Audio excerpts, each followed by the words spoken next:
Olá pessoal, tudo bem? Bate-bola com o mercado hoje está na Suno, com o grande Cezão, head de mídia, sócio aqui da agência.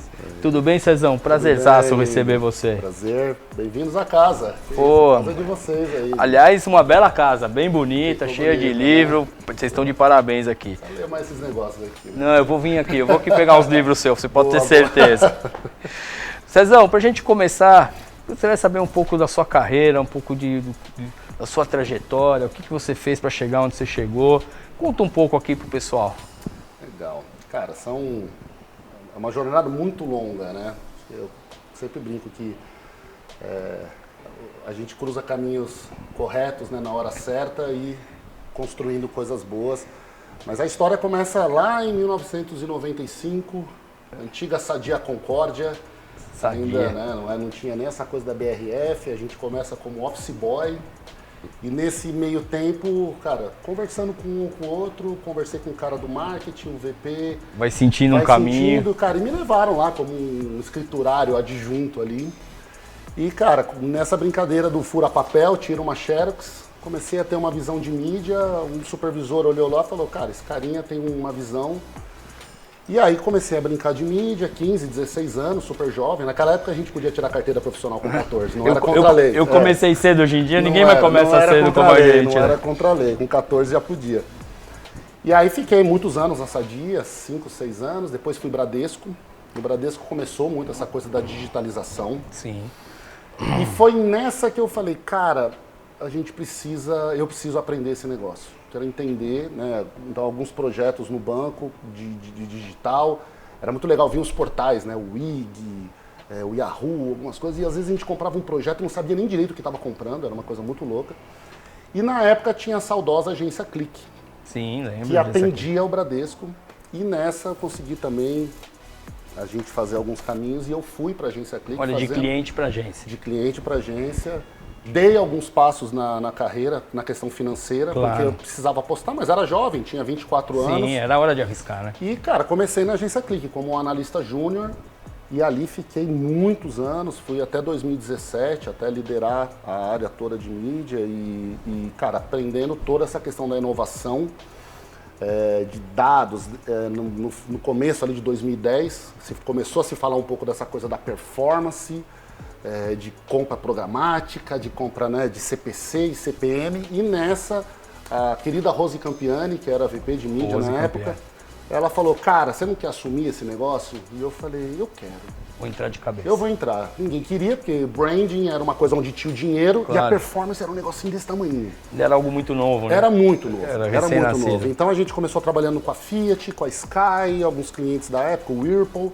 E o negócio foi crescendo, cara, e eu acho que foi uma escola incrível que me trouxe muita musculatura para performance, para o digital, e aprendendo mesmo essa coisa dessa mídia de jornada completa, onde você não fica olhando, porque é o awareness, porque performance, mas quer dizer, qual é toda essa jornada, exatamente, né, do off, do on, porque o consumidor ele é um só. Saí da Isobar na época, depois, né, aí fiquei um tempo na Tribal, da Tribal saí, fui repensar e depois acabei vindo para a Suno como sócio. E para montar justamente a área de performance, o primeiro grande projeto aqui foi montar a operação do Santander. A experiência que você tinha, exato, a bagagem em cima disso, obviamente. Já chegamos montando com uma operação de 70 pessoas aqui. Caramba. E a gente virou a Suno de ponta cabeça, né? A Suno é uma agência extremamente criativa, né? Tinha até um nome, que hoje não é tão usado, mas a Boutique, né? Sim. A Suno era uma agência boutique, que todo mundo tinha essa visão.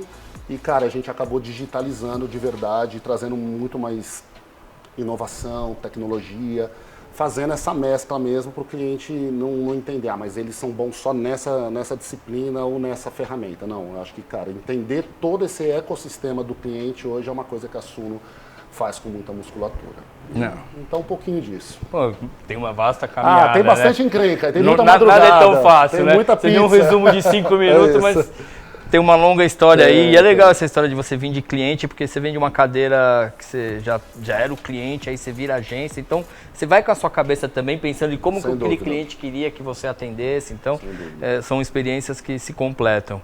E falando um pouco aqui da Suno, o que vocês, qual é a pretensão de vocês? O que vocês imaginam para 23? O que vocês pensam? Qual que é o destino que vocês querem levar? Estão caminhando super bem, porque a gente ouve falar muito bem no mercado de vocês. Então, pô, de antemão já dou parabéns para vocês, porque muita gente no mercado falando muito bem de vocês. Mas é sempre bom ouvir aí qual a pretensão, qual os voos que vocês querem. Acho que a Suno, bom, a gente quer ir muito além da comunicação. Né? Acho que propaganda é uma disciplina que a gente já domina e várias outras empresas dominam. Acho que a busca por essa inovação, dessa jornada completa verdadeiramente do consumidor, é algo que a gente vai incansavelmente para cima. Sem dúvida. Então... Não acaba nunca. Não acaba. Uma frente muito importante que a gente está atuando agora para 2023 é a frente de Martech, inteligência artificial. A gente abriu uma empresa chamada Coro. Essa é a bola da vez, né? E até recentemente a gente teve a alegria de ganhar a conta digital e performance da Vivo.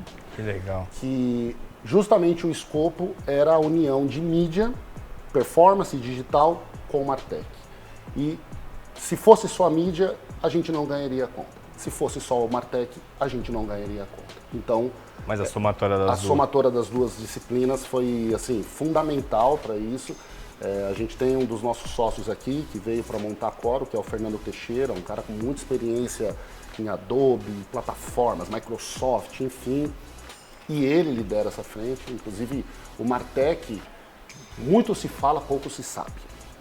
E é interessante que quando você está com um cara como ele falando sobre essa disciplina, cada reunião é um MBA. É um aprendizado. É impressionante. Sim, é impressionante. Sim, exato. Então, até mesmo para mim, que, nossa, porque a digital, porque a performance, porque o dado...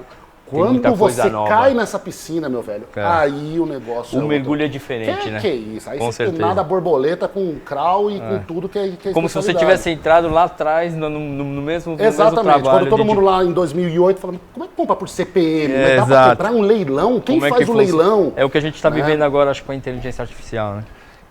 Exatamente.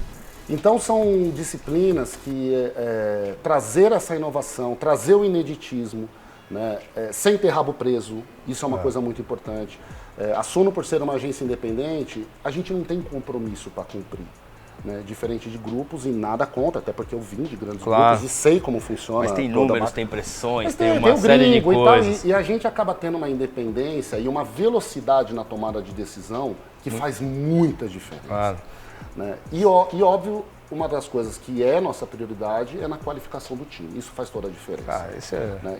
E com o cliente o combinado não sai caro. Então, se você num contrato são 10 pessoas com essa senioridade, são 10 pessoas com essa senioridade. Se são 50, 100, não importa. Isso é a Suno. Né? A Suno tem uma profundidade no negócio do cliente porque existem equipes com bioma 100% dedicado que pensam exclusivamente naquele cliente. E isso faz muita diferença na hora de você fazer uma entrega técnica e criativa para aquele cliente, entendeu? Não, sem dúvida, cara. Você falou coisas fundamentais aqui. A questão da equipe, isso é fundamental. Quando alguém me perguntar como é que você consegue, eu sou meio doido, eu tenho várias empresas, como é que você consegue? Cara, o segredo é você ter gente boa. Perfeito. O segredo é ter gente boa. Então, cara, se você tem gente boa trabalhando, nem sempre você precisa estar 100% do seu tempo focado, porque você confia no seu time. E eles vão fazer um trabalho que você necessariamente naquele momento não vai ter que se preocupar, porque tem gente boa para tocar aquilo. Né? Então, você ter pessoas muito capacitadas, é o segredo criação, do sucesso. BI, mídia, planejamento, conteúdo e etc. Né? Até no financeiro. Né? A gente precisa ter as pessoas para quê? A gente não deu processo por inteiro, né? Tem que fechar e hoje em dia fica mais difícil você segurar a equipe boa, né? Porque mas tem uma briga de cadeira, cara. Por conta... A vibe da Suno, cara, é uma vibe muito leve. Óbvio, nós trabalhamos duro, mas a gente trabalha duro com respeito, com crescimento, com valorização das pessoas. E quando você até olha para essa questão do time mais sênior, o nosso turnover é quase zero. É muito comum outras grandes agências, óbvio, vêm sondar as nossas Claro, pessoas. obviamente. E não conseguem, porque não é só uma questão da grana. A grana é importante, sem dúvida. mas Você tem que ser competitivo. Mas o lado do desenvolvimento, da representatividade que aquela pessoa tem aqui dentro Isso é de da suma Suno, importância. isso faz muita diferença. É, qualidade de vida, né? É isso. Trabalha duro, o cara é bom, mas ele sente que aquele tem um ambiente que faz bem para ele. E coloca trabalho legal na rua. Né? Coloca Exato, trabalho legal. exato. O ano passado, por exemplo, no F Awards, nós fomos eleitos a agência do ano.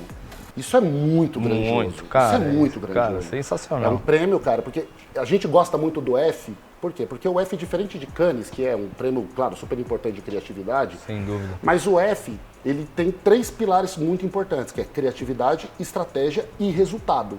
Então, se aquela campanha não deu resultado, ela não pode estar escrita ali. E a meta do cliente é a nossa meta. Óbvio. Então, isso faz a gente estar cada vez mais junto no negócio, entendeu? E vocês estão no caminho super certo. Como é que foi para vocês o impacto da pandemia, esse esquema do home office, da galera aqui, a galera lá, a galera... Como é que vocês sentiram um pouco isso e como que vocês lidaram com essa situação? A pandemia, Rubão, ela foi uma coisa muito diferente pra gente.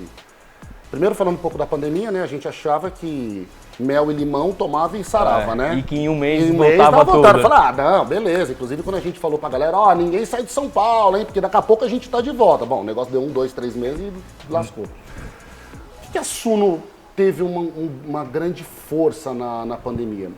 Porque nós temos 2 grandes clientes que estavam no olho do furacão da pandemia, que é o Santander, o banco, e o iFood. Nossa, o iFood Então, explodiu na pandemia. O Santander, primeiro, todos os bancos foram muito cobrados. E aí, o que vocês vão fazer? Como é que vocês vão liberar a taxa? Não, como é que vocês vão aliviar a pressão da galera? Primeiro, a gente teve que fazer toda uma estrutura do home office, né? Que foi. Claro, claro. Eu falo de verdade. Equipar a equipe para poder fazer não, o home bicho, office. eu não sabia nem mexer direito no meeting, velho. No começo, como é que projeta? Eu não sei. Então a gente ficou naquela uma semana meio maluca, mas sem brincadeira, acho que depois da primeira semana já entrou. Claro. Existia um grande problema e eu acho que a grande maioria das pessoas, o começo do home office em casa você não sabia a hora de parar de trabalhar, né? Exato, Tinha uma coisa engraçada, você exato. começou a trabalhar mais. Tinha hora que 9, 10 horas eu falei, nossa, menina, eu tô trabalhando. E aí você começa a criar uma rotina para entender o que é trabalho e o que é casa. O que é casa, né? Inclusive você tinha que tirar o pijama, porque senão... Você fazia o call de pijama. E aí você não dá um ar de que você tá descansando em casa ou trabalhando.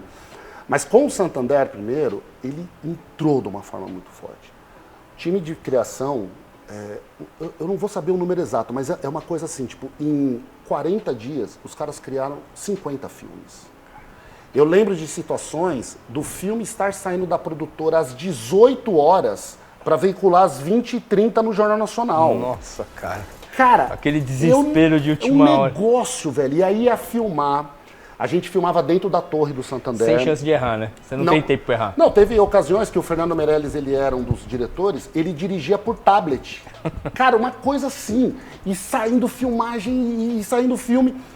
E aí até que a gente criou a frase, né? Que a gente vai acertar, a gente vai errar, mas de braços cruzados a gente não vai ficar. Exato. Porque o banco fazia uma coisa, acertava. O banco tomava outra decisão, errava. Mas a gente não parava e ficava propondo. Então, isso gerou muito negócio. Sim. E, na paralela, o iFood, os estabelecimentos fecharam. Sim. O que a gente teve que junto ficaram com o iFood? dependentes do iFood, né? Não, tinha caras que não tinham iFood, velho. Por experiência própria, eu como restaurante, eu tô sozinho no restaurante e aconteceu exatamente isso. A gente teve que desenvolver o iFood de uma série de restaurantes. E isso foi muito grandioso, porque eram estabelecimentos que iam quebrar, não tinham essa renda clara no PNL, né? No PNL falando, mas no faturamento deles, e que eles redescobriram uma forma de se manterem ativos e depois, hoje mesmo abertos, continuam com o iFood. Sim. Então, diferente de clientes, por exemplo, a gente atende a Yamaha aqui. Problemaço. Sim. Não abre concessionária, não vem peça de navio, a China não manda mais as coisas. Caos. Você pega qualquer outro cliente. Edux, que é a educação, faculdade fechada, vamos tentar desenvolver o EAD, mas o EAD não tem tanta potência quanto você está. Então, alguns clientes, claro, você vai tentando desenvolver. Mas esses 2 clientes que estavam verdadeiramente numa necessidade de ajuda da população, isso foi muito favorável para a Suno. Claro. E aí tem um dado interessante, que também nesse período, o banco, com todo o bom trabalho feito por performance, foi um momento que o presidente do banco nos chamou e falou assim, cara, absorvam todas as empresas coligadas do banco também para ter uma uniformidade. E nisso entraram 10 novos clientes de uma vez só para a Suno. Caramba, cara. Então, tem um dado interessante, que em março de 2020, que começou a pandemia, nós éramos em 110. Em setembro de 21, que era um ano e meio depois, nós éramos 370. Caraca. Então, a pandemia, a gente foi muito contra a maré. Sim, sim, sim. Enquanto várias empresas demitindo, reduzindo, clientes reduzindo, o nosso caso não. Quase quadruplicou o tamanho. A gente quase quadruplicou. Então, a pandemia, e ela nos ensinou também que é possível, hoje esse prédio não cabe todo mundo da Suno. E isso é proposital. Porque a gente quer que a gente mantenha esse híbrido, que a gente aprendeu a trabalhar assim, né? Fazer o híbrido, né? Isso, é legal estar próximo, porque eu e você próximo, a gente conversa melhor. Claro, mas também, cara, dá pra você estar num lugar ou no outro. A reunião presencial ainda é uma reunião acontecer. Presencial, mas você pode ir de qualquer lugar, você então, trabalhar ele ensinou, e fazer a acontecer. gente ficar mais moderno, a gente ficar rápido, a gente não perder tempo com essa coisa do trânsito e tudo mais. Então, acho que... Mas o fechamento pandemia muito triste, obviamente. Óbvio. Um desastre, mas no negócio, durante esse momento, foi uma coisa muito bem sucedida. Você está dando um exemplo que eu sou sócio de uma rede de restaurantes e exatamente isso que você falou do iFood é exatamente isso. Nós não estávamos preparados, a gente não fazia, o cara para conseguir fazer uma entrega lá, o cara tinha que ser um mágico. Por quê? Porque a gente tinha um salão lotado. E aí o que aconteceu? Quando a gente fez, a gente também teve que se aprender, porque a gente começou com embalagens e as embalagens, a gente tinha um padrão bacana, que era um restaurante japonês. Legal. Então assim, começou umas embalagens, chegava tudo mexido, a gente foi aprendendo, e aí o pessoal do próprio iFood falou, cara, a gente começou a fazer os travesseirinhos, e aí a gente foi aprendendo, e isso tá até hoje lá com o cliente, com o iFood. E não só para os restaurantes, mas também toda uma ação com os motoboys. Sim. Né? Porque essa linha de comunicação também era nossa. Então, a gente melhorou, desenvolveu as questões das caixinhas, como que a gente valoriza, fez um plano meio de... A palavra seria de fidelização, sabe? Se você é um bom entregador, você vai ganhar benefícios para manutenção. Sim, porque não é fácil lidar. Porque, cara, é assim, é uma classe super marginalizada, sem dúvida, sim. Mas é extremamente importante para o negócio. Porque se falta o motoboy, não tem o negócio. Não tem. Você não vai comprar o iFood e pegar teu carro lá. Não vai, não tem. É de suma importância. A gente hoje, além do restaurante agora que voltou a bombar, a gente teve que fazer uma cozinha à parte, porque começou a atrapalhar a entrega. Perfeito. Então é uma receita que veio a mais do que o que a gente já tinha. Exatamente. Então para nós também foi uma catástrofe, obviamente, o que aconteceu. Para os restaurantes foi um ano fechado. Obviamente o faturamento de delivery não segurava as contas, sim, mas... Sim. Mas deu uma certa salvada. Mas hoje, por exemplo, ele, depois de tudo passado, o salão continua, é um incremento do faturamento. Sem dúvida. Então a gente agradece muito o iFood por conta disso. A gente também aqui, falando um pouco da minha praia, que é a Out of Home, né? Que você sabe que a gente tem agência de planejamento. Eu queria que vocês falassem um pouco, a gente sempre pergunta da visão das agências, do OH, se vocês têm alguns cases que vocês acham interessantes, se vocês têm algo a acrescentar, algo que a gente possa melhorar. Porque assim, nós como planejamento de Out of Home, a gente está sempre em busca de melhoria. Certo. É igual você falou, cara, é uma busca contínua e que ela não tem fim. Então é legal quando a gente fala com pessoas que conhecem do mercado, que dê as opiniões. Então eu gostaria de saber um pouco de você, como que você enxerga esse mercado e o que você pode acrescentar para nós. Muito bom. Cara, a Suno é uma agência que atua de uma forma muito estratégica com o OH. O OH se tornou, né? Na verdade, eu vou reformular. O OH renasceu de uns anos para cá, se a gente for ver. Né? O OH, como era do nosso tempo dos anos 2000, era aquela tranqueira de madeira. Sim, o outdoor de papel e pronto. O outdoor, né? Era o outdoor do papel. O outdoor, né? E cara, ele revolucionou a forma da gente também fazer propaganda. Sim. Começou com os estáticos, depois foi melhorando as questões do digital. Claro. E agora, ainda mais ele sendo automatizado, isso também traz muita personalização. Então, acho que na pandemia, sem dúvida, o negócio do OH sofreu um tranco, Absurdo. porque não tinha ninguém na rua. Claro, a gente vende rua e não tem ninguém na rua. Exato. Então, até naquele momento, a gente falou, cara, tira do OH, Claro. não tem porquê. É digital e TV que nós vamos focar, Exato. porque o pessoal tá dentro de casa. Então, a audiência da TV cresceu realmente. Exato, naquela época, claro. tem dados, né? A audiência cresceu. E o digital bombando, porque era ali, você precisava comprar alguma coisa, digital. Supermercado, digital. Quer comprar um tênis, digital. Então, quem já estava preparado, obviamente, cara, estourou. Sim. E quem não estava, cara, foi um momento também de reaprendizado. E o OH, a gente só vem recebendo novidade, porque ele não é só mais um formato. Ele é um momento da marca com aquele consumidor. Sim, claro. E não é só ali sobre o estático que ele está passando, ou né, a interatividade, mas é sobre toda a informação de dados também que você pode trabalhar com geolocalização, com intervenções, né? Saber também trabalhar a regionalização para que linguagens também sejam bem usadas para aquela determinada praça, para que, vou dar um exemplo, de diferença de produtos, talvez de preço, uma Yamaha. Existem motos, cara, que tem um valor realmente absurdo. Claro. E tem as motos que é do dia a dia. Claro. Então, como a Edux é uma grande compradora de OH, porque nós aqui na Suna, a gente tem, acho que são 30, 40 universidades, tá? Principalmente na época dos vestibulares. Meu velho, você vai pro Nordeste, são locais assim, que não são cidades, que não é Salvador, Fortaleza e etc. São cidades realmente que têm aquele campo e a gente precisa fazer um circuito no momento certo para a gente trazer a inscrição para o vestibular e não só isso, para depois fazer o convencimento da matrícula. E o OH é aquele momento que a pessoa está na rua, ela está no carro, ela está na bicicleta, e ela para e fala, porra. E você começa a entender como o OH participa de uma forma muito verdadeira o momento de consideração. Claro, da jornada da pessoa.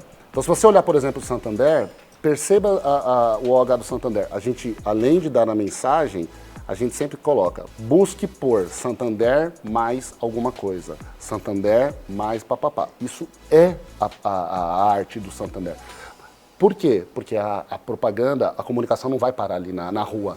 O pessoal olha e fala, porra, sei lá, financiamento imobiliário. Santander mais financiamento imobiliário. Busque por isso. E aí, óbvio que aí, nessa continuidade da jornada que a gente acabou falando, essa estrutura de campanha já está pronta para recepcionar todo mundo que foi impactado pelo OH. Então o OH, bicho, ele é cotidiano. E isso é muito importante para a construção de uma marca, sabe? A gente fica muito feliz de ouvir isso, porque obviamente, porque eu vivo isso e trabalho com isso. Mas o que você falou, você está coberto de razão. Porque assim, eu imagino assim, a gente sempre foi ótimos executores, porque a gente é chato, a gente é rigoroso e tem que ser. Sim. Acho que é o mínimo. Uma agência que contrata a gente, esse é eu acho que é a qualidade, né? Parece o mínimo, mas não é todo mundo que faz. Mas assim, a gente Perfeito. sempre se orgulhou por ser ótimos executores. Aí, obviamente, com essa execução, entra a história do seu expertise de planejamento, conhecer os veículos, conhecer as cidades, conhecer isso, tudo isso eu acho que conta. Mas com a entrada das métricas, e hoje nós estamos investindo forte com métrica, porque não tem mais como, é um caminho sem volta. Perfeito. O cara que não investir nisso, então assim, o que a gente faz hoje? Primeiro assim, você pega os números para você entender e poder ser mais assertivo para o seu cliente. Perfeito. Então você entender, é o que você falou do GRP, você entender do CPM, você entender se a localização está certa, se a geolocalização, hábito de consumo. Exato. Então você fica cada vez mais assertivo. Então qualquer tipo de painel, independente se é mobiliário urbano, se é trem, metrô, relógio, estação outdoor, painel. Rodoviária. A hora que você entra com a métrica, é o que eu falei, você passa a não ser só apenas um executor, mas você passa a ser um planejador de fato com números e base. E isso eu acho que é o segredo do sucesso. Então assim, hoje a gente busca muito por isso e obviamente a intenção nossa é fazer com que a gente consiga entregar números e que a gente possa ter uma base para poder passar para os clientes. Não, e mais, velho, você falou uma coisa, somando ao que você falou, a gente vive numa bolha, né? Exato. Porque São Paulo, porque o Rio de Janeiro. E fora? E esse fora, bichão, se nós não temos pessoas e parceiros como vocês e outros, né, mas que tem ferramenta, tecnologia, entrega, velocidade, porque é sobre isso. Quando a gente vai fazer uma campanha da Edux, tem que mandar a peça lá para não sei aonde, né? E tem que produzir bonito. E às vezes nem sempre naquela cidade tem peça. Então, mobiliário. E assim, não dá para conferir. Você tem que ter o parceiro que você sabe que é idôneo, porque senão o mercado de OH, ele é um mercado muito complicado, muito dono, né? Claro, claro. Muito proprietário. Que, cara, como é que você vai fazer todo esse contato com eu teria que ter 20 pessoas no time só para comprar isso. Exato. Que se torna inviável. Então, a palavra que você usou, que é tecnologia, que é a métrica, é isso que faz o sucesso hoje da gente ter um OH de qualidade. Perfeito. E assim, a gente até brinca lá na agência, fala, tem o Brasil com Z que todo mundo conhece, que são as capitais, e tem o Brasil com S. Né? O Brasil com S, meu amigo, a gente faz campanha em lugares às vezes que você não tem mobiliário, você não tem painel, você não tem nada. Então, cara, a gente já fez caixa de pizza, já fez papel de pão, já fez boleto. O que a gente precisa é passar a mensagem, então a gente dá um jeito de chegar, cara. Então, isso que você falou é muito legal. Pô, foi muito bom o papo. A gente geralmente finaliza com a liberdade de você falar o que você quiser. Então, assim, cara, você fica à vontade de passar a mensagem que você quiser, pessoal em casa aí, quem estiver vendo a gente. E, cara, foi sempre um baita prazer aqui. Trocar ideia com vocês e conversar. E é o que você falou. O que você falou do seu sócio, para mim também nas entrevistas é isso. Cada entrevista é um aprendizado. Cada pessoa que passa, a gente aprende mais, a gente ouve mais. E, obviamente, depois a gente usa para o nosso dia a dia. Mas, assim, deixo à vontade para você fechar aí a nossa gravação da maneira que você quiser aí. E já agradecendo. Bicho, eu só quero agradecer vocês, primeiro, pela visita, pela oportunidade. Cara, a Suno é uma agência, que eu falo, é uma agência agregadora, então tá sempre de portas abertas. Puxa, assim, acho que a gente está vivendo um momento novo, né? Um momento de renovação sobre grandes tecnologias, sobre grandes inovações e acho que 2023 vai ser um ano muito diferente para isso. A gente tem falado com alguns amigos lá no SXSW e muito se fala sobre isso. Sim. A gente não pode parar, principalmente quando a gente fala dos nossos negócios. Sem dúvida. Para que a gente possa desenvolver novas coisas, para que a gente possa criar novos modelos. Melhorar cada vez mais. Sabe, ter uma relação mais próxima e desenvolver resultados melhores para os nossos clientes. Porque o seu cliente é o meu é o seu. Claro. Né? Que quando a gente se junta em prol de uma coisa só, que é o resultado do cliente. Sem dúvida. Então, bicho, eu também quero agradecer a galera da Suno, meu time, meus sócios, que, putz, cara, me aguentam todos os dias aí. Bicho, a gente solta umas piadinhas aí que praça é nossa aí, que a galera realmente fica... E a gente passa mais com eles do que com a nossa própria Sem família, dúvida, né, bicho. cara? Então eles são a nossa família, né, cara, no final da história. Um abraço pro Ronaldo, meu sócio, CFO da empresa, que senta do meu lado, que esse tem que me aguentar mesmo, Ronaldo. O homem do dinheiro, o homem do dinheiro. O homem do dinheiro, porque esse daí, cara, esse é importante. Mas é isso, galera. Obrigado pela oportunidade. E, cara, venham mais vezes, são super bem-vindos, tá bom? Valeu, obrigado pessoal do Bate-Bola. É isso aí.